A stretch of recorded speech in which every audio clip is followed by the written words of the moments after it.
Last chance. Stay in the ball, Zacian. Please stay in, pretty please. Hello everybody. In today's video, I wanted to share my experience playing through the first 100 days of a Pixelmon world. I have two main objectives. The easy one is to obtain 8 badges and the harder one is to catch at least half the pokedex. Also, write down in the comments what your favorite Pokemon is. On day 1, I chose Charmander as my starter. Not long after that, I find my first village and decide to take over the Poké Center and set my home here. I proceed to borrow all of the items around and sell them all to buy a few Ultra Balls, so I can start catching Pokemons early on. Next, I took down part of the church to gather some cobblestone and craft the basic stone tools. With those, I cleaned up a bit and gathered some basic resources like wood. I then started to grind Charmander. The bugs in the nearby forest are easy to kill with Ember. They don't give much XP, but it is okay for now. One nitpick that I have is that the combat is quite slow and you have to wait between turns. Anyway, during the night I was exploring this graveyard nearby and the Game Shark mod was starting to piss me off, so I decided to remove it from the pack. During day 2, Charmander evolved into Charmeleon, and once again the animation is so slow. Soon after the evolution, I caught a Chikorita. I thought it was rare since it's a starter, but I was very wrong. I even saw a Meganium at some point. On day 3, I fought the first boss, an uncommon Metapod. Since it's uncommon, it's the easiest kind of bosses. It's only 10 levels higher than my highest level. But it does not matter, since it only knows Harden, so it's an easy win. The rewards are not very good though. At least the shiny stone will be helpful later. While I was walking back home, I noticed a Spritzy chilling just outside my village, so I quickly healed up and tried to catch it. After a couple of Ultra Balls, it stayed in. I'm very surprised to find a shiny so soon. On day 4, cockiness as usual gets the better of me, and I challenge a boss Ekans, but he is too strong and I have to retreat. At the start of day 5, I fight my first raid battle. It's a 1 star against a combi, so it should be easy. I can just spam Fire Fang until it goes down. As you can see, the AI teams are just as bad as in the main series game. Not long after that, I see a giant shiny Metapod, and of course I decided to take it down. Since it's legendary, it's 40 levels higher than Spritzy, and it drops my first plate. For the rest of the day, I just grinded the Charmeleon against every wild Pokemon I could find. I also caught a few Pokemons, nothing special, just to start working on the Pokédex. As the sun rises on day 6, I can start my first gym. I'm gonna skip some totally perfect parkour and cut to the gym leader fight. He Dynamaxes Bronzor and that is a bit unfair since I can't do that yet. Since he is a steel type trainer, I can use stab fire moves to take care of his mons, assuming that I don't misclick multiple times, but that would never happen. His team is quite short, and I can soon earn my first badge. In the night, Charmeleon evolves into Charizard, so now I can fly on his back. While exploring the areas around my home, I come across a pink Diglett. There are some weird color mons in this pack, but they are not that rare. The following day is dedicated to catching all the Pokémons I can find and leveling up Charizard. I found a trainer that is quite stuck. He had a Heatran that completely counters me, so I had to slowly whittle it down with Dragon Pulse. He also had an edge slash, but that one is easier. I also did some more raids. On day 8 I flew around on Charizard, and I have to say it's very hard to fly with him. I'm sure nothing bad will happen as a result. That's called foreshadowing. I looted some ships for ice and water gems, so I can sell them, but they are not very valuable. I also found another village, and as in the other ones, I grabbed all of the healing items in the Poke Center and sold them and the gems to buy a good number of Ultra Balls. Near the village, I found a ground-type gym. Since I needed the XP anyway, I decided to take out all of the trainers until I reached the basement, where the gym leader is located. His team is tougher, but since I'm overleveled, I can defeat him without too many issues. It's also hard to find a good angle to view the battle when you are indoors or underground, but I'm not sure how the developers could improve it. Leave a comment if you have any ideas. Once I defeated him, I can grab the second badge and mine some fossils and ores in the gym. During day 9, not much happens. I fought my first 5-star raid against a Livani, which should be easy since I'm extremely super effective against him. But apparently that does not mean anything, since it soon takes out 4 of them and kicks us out of the den. Day 10 is also uneventful. Chikorita evolves and I catch my first pseudo-legendary. On day 11 I started mining a staircase right next to my house to reach Y11 to look for diamonds. But while I was working on it, a message popped up in chat informing me that a Shaymin appeared in a raid den nearby. So I dropped everything and went looking for it. It's a 5-star raid, so I don't have high hopes for it. I get a born with flamethrower and I hoped that would be enough to buy us enough time to take the Shining down. Unfortunately, I was wrong, and it proceeds to one-shot the Pokémons of the other trainers, and he almost takes me out too. On the next turn, Shaymin can finish me off and one-shot the Halucha to kick us out of the den.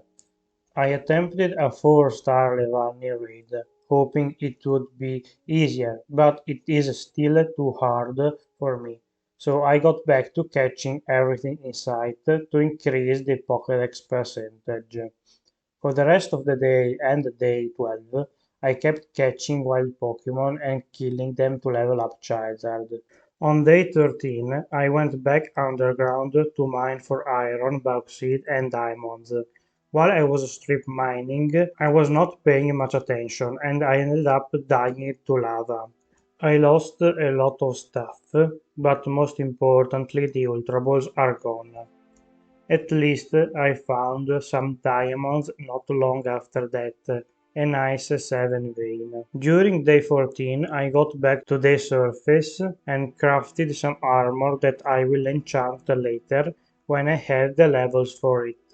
And in the night I found a new rock type gym, so I started to fight the trainers in there, but I never ended up finishing the gym and that will be frustrating later. After a while I leave the gym and catch a Sigilyph from a raid.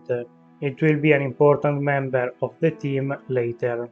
In the morning of day 15 I found another village and of course I looted it. There's also a gym nearby, a grass one this time. I lose once because Torterra has a rock slide and he one-shots me. The second attempt is a bit better.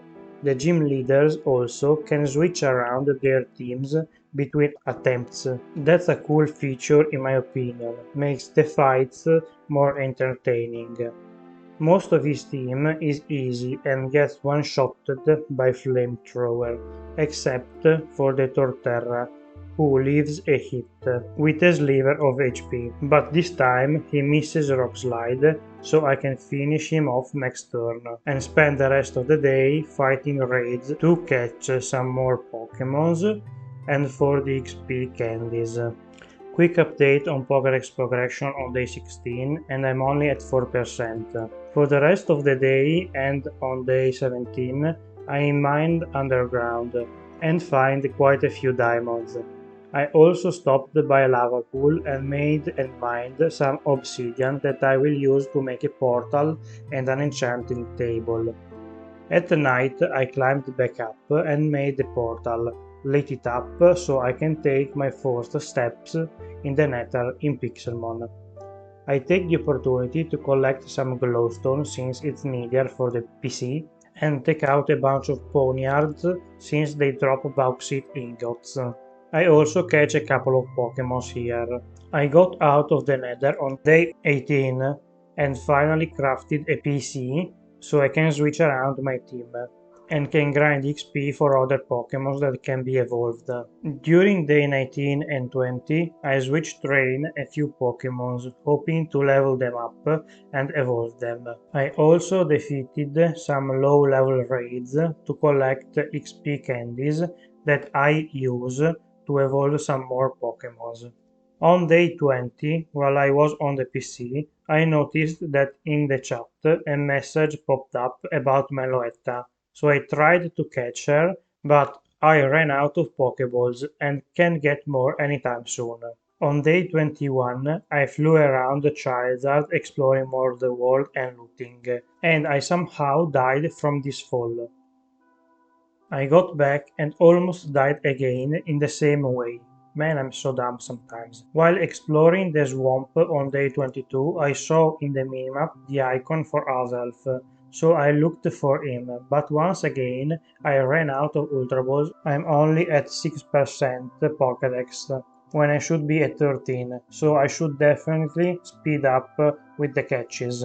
During the night I planted some black and yellow apricots so I can start crafting balls myself. I spent the next day exploring and found one of the towers to evolve Kufu. Day 24 is more exploring. Found a couple of villages that I looted and did a bunch of raids, like a lot of them. And after sundown I found one more village, but this one is different. It's a zombie village. I mostly cleared it out and looted it. The next day, near my home, a Virizion spawned. I attempted to catch it. I started using Dragon Breath for a paralysis, but for some reason I had the brilliant idea to use a flamethrower and it ended up burning Virizion. So now it's on a timer, and as you might imagine, I throw all the balls I can, but unfortunately it breaks out of all of them and it ends up dying from the burn. So I failed to catch this legendary too. Not gonna lie, I'm a bit pissed that I failed all of them. I spent the rest of the day evolving other mons. On day 26, I accepted the quest for Moltres from this NPC. Later the same day, I finally managed to defeat a 5-star raid and I even caught the Pokemon. On day 27, I did more raids and catching wild Pokemons. I also found a Zamazenta randomly in the middle of a forest, but guess what? Once again, I ran out of Pokeballs while trying to catch it. I was so mad that I killed it. While exploring and doing raids on day 28, I accidentally retrieved Charizard while over a ravine, and there goes another life. Day 29 is more exploration, and I found one of these destroyed towers full of ghosts. I could come here to grind XP later. Day 30 and 31 are more of the same. Grind, evolution, growing apricot, raids, even more evolutions, all that kind of stuff. On day 32, I finally found my first Mega Pokemon, a deep purple Venusaur. I managed to burn it with Flamethrower. and that is needed to lower his tackle damage and do some more chip damage. Even if Charizard dies, the burn can finish him after a little while, and in doing so, I get the Mega Ring, so I can use Megas too. I finished the day by crafting balls. During the night, I found the Dratini hiding in an underground lake and caught it. I mined for all day 33 and 34. I was mostly looking for Firestone shards, but I'm not gonna say no to some diamond. Once I come back up, I expand the apricot farm and make some more balls. Day 35 is more raids. On day 36, I decided to enter the Ultra Dimension and got a Z Crystal from a boss Geodude and left. Day 37 to 39 are more of the same, a whole bunch of evolution, catching. On day 40, I visited the Nether looking for Pokemon there, and since I'm bad at flying, I end up in the lava.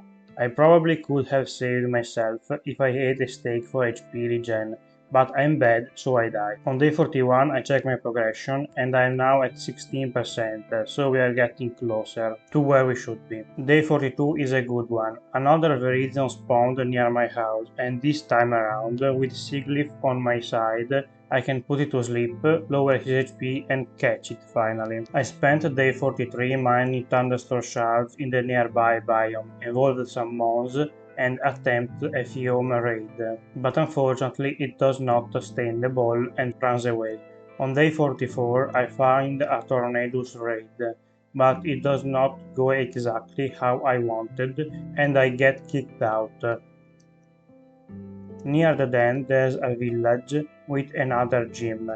As usual, I loot the Poké Center and then on day 45 I defeated some of the trainers in the gym. During day 46 I get a glitched Edge Slash, but if you retrieve it and throw it back out, it gets fixed. The next day I defeat a Shining Raid and actually managed to catch it. What a miracle. On day 48 I mined some fossils in the ground gym and force-fed friendship berries to my Pokemon.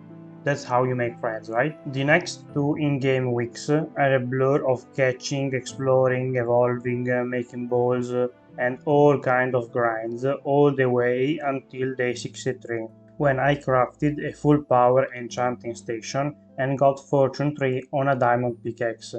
I also created the rest of the diamond tools and some diamond armor too. During the night of day 64 I found a Lugia raid and almost defeated him. Pokedex update on day 65 and we are at 40% completion.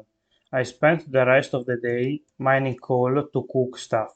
On day 66 I did some more evolution and enchanted the hammer so I can craft the balls faster. During day 67 I explored a desert temple and found some goodies, another couple of plates, but most importantly a GS ball. During the rest of the day I crafted some more ultra balls and visited the ultra dimension once again.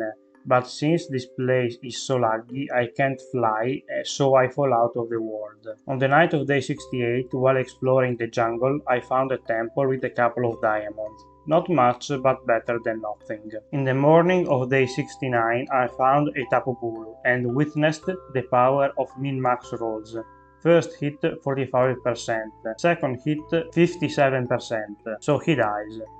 I vented some frustration catching more Pokemon and ended the day with a failed Hoopa catch. During day 70 I learned to not fly on Vibrava and also did some more raids and catching.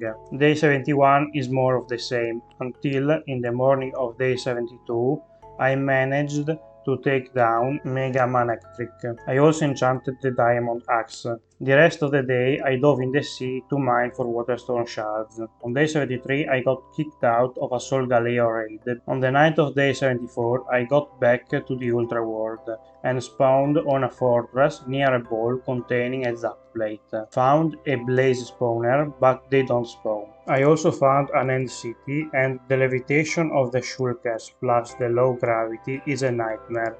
As you can see, I got shot up in the air and at the apex I reached over 200 height. From day 75 to day 80, I went around catching more Pokémons and doing raids as usual.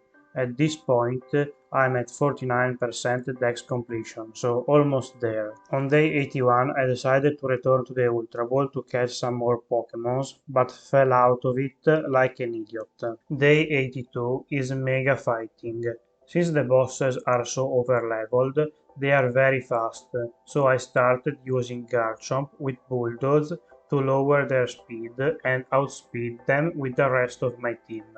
This Manectric dropped an Elytra, but I never used it. And not long after that, I found a Mega Sableye hidden in a cave, and fought him too. This fight is much easier because it's slower and deals way less damage, but he does not drop anything interesting.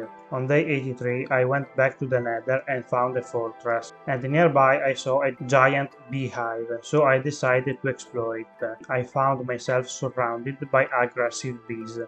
I jumped in the honey and destroyed the spawner from below. Days 84 to 86 I grinded some more. While I was flying around during day 87 I got jumped by a shiny Rattata. I guess this girl really wanted to be on my team, so I put her to sleep and forced her into a ball. That sounds wrong out of context. It also was the last Ultra Ball, and I got a crit catch. Lucky day, I guess. When I checked the pokedex on the 88, I saw that I am at 50%, so I reached one of my goals. I'm running out of time, so I got back in the Ultra World because I found a couple of gyms there, and this place is so damn laggy. On day 89 I fought a grass gym, and for some reason it is considered close to spawn, so the gym leader has low level Pokémon that I can one-shot easily and breeze through the fight. As you can see, the HUD doesn't even have the time to come down before I take them out. Day 90 is quite eventful. I found an end ship and grabbed some decent loot. I failed an MLG water bucket in the worst way possible and found a wild Celesteela that I just could not pass on. Also found a psychic gym, and this one also has low levels. Defeating it is not a problem. They do stall me a little, but nothing crazy, and soon I had another badge in my pocket. On day 91, while I was looking for more gems, I found a nice Polygon 2 that I caught, and a Kartana. Caught it too. I had to leave the Ultra World because with the fog I could not see anything. At dusk I used some rare candies to raise my Charizard to level 100, but that was a mistake. During day 92, I committed breaking and entering on a ground gym. The leader was not very happy about it and proceeded to kick my ass a few times.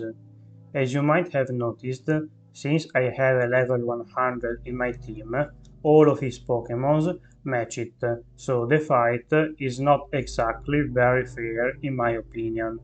He also has a full team of 6, many of them fully evolved with good movesets, but this is nothing compared to other gyms later. Anyway, after a few more turns, I can finally finish this fight by using Viridian, the MVP. Because of his grass moves, he is super effective against his team. In the night of day 93, I found a Dark Tower. New day, new ground gym to burglarize. This time around, I did not bring Charizard, so his team would be lower level, but it still was very hard. My team's levels are all over the place, so the difference was still significant. I also developed some hate for Gligar. That mon is so annoying to deal with unless you have ice moves, and I clearly did not have any. Viridian is again by far the MVP and can do very good damage, and even one-shot some of the members of his team. I did not expect the fights to be so hard, and the worst is yet to come, because on day 96 I found a fire gym. I attempted it for 2 days straight with many different teams, but gave up in the end. Until day 98, when at night I found the most broken Pokemon in the franchise. and managed to catch it. With Zacian on my side, I regained some confidence and created a new team for the gym, and on day 99 I got back for a rematch. I used a bunch of resources like TM, XP candies, etc. to create a decent water team to take on the gym. It still was a hard fight. Pokemons falling on both of our teams like flies, and the fight got very close until I revealed my ace card, the Greninja. Ignore the moveset. The only two important moves are Surf and Water Shuriken. With his high special attack and priority, I can make quick work of the rest of his team and finally defeat this damn gym to earn my last question mark badge. See, I have two of the same badge. While I technically never said that the badges had to be unique, I know some people would complain. So it would be good to have found another gym. It's not like I teleport to the waypoint for it and spawn in front of it and fly around it. Man, I'm so forgetful sometimes. It does not matter since I found a gym on day 100. I got defeated once, but came back more prepared and could make use of Zacian too. I have to say, this gym was so easy compared to the last few. Anyway, in a few more turns, I can get my ninth and 8th unique badge, and with that I completed both of my objectives for these 100 days. It was a fun experience, even if it was very grindy at some point. I was hoping to catch more legendaries, but unfortunately did not have the resources most of the time. As far as pokedex goes, I ended up catching 56% of it, aka 506 Pokemon, just over 5 a day on average. For some reason I caught most of Gen 1. I guess they are more common and have less legendaries to worry about. I'm a bit disappointed that this modpack does not have a link cable item or something like that to trade EVOs alone. Anyway, thank you for watching. Please like the video, share it and write a comment. It took quite a while to put it together, so I would appreciate feedback in the comments. And subscribe if you want to see 200 days, where we'll try to complete the Pokédex for Gen 1 and Gen 2, as well as explore the End Dimension. See you next time!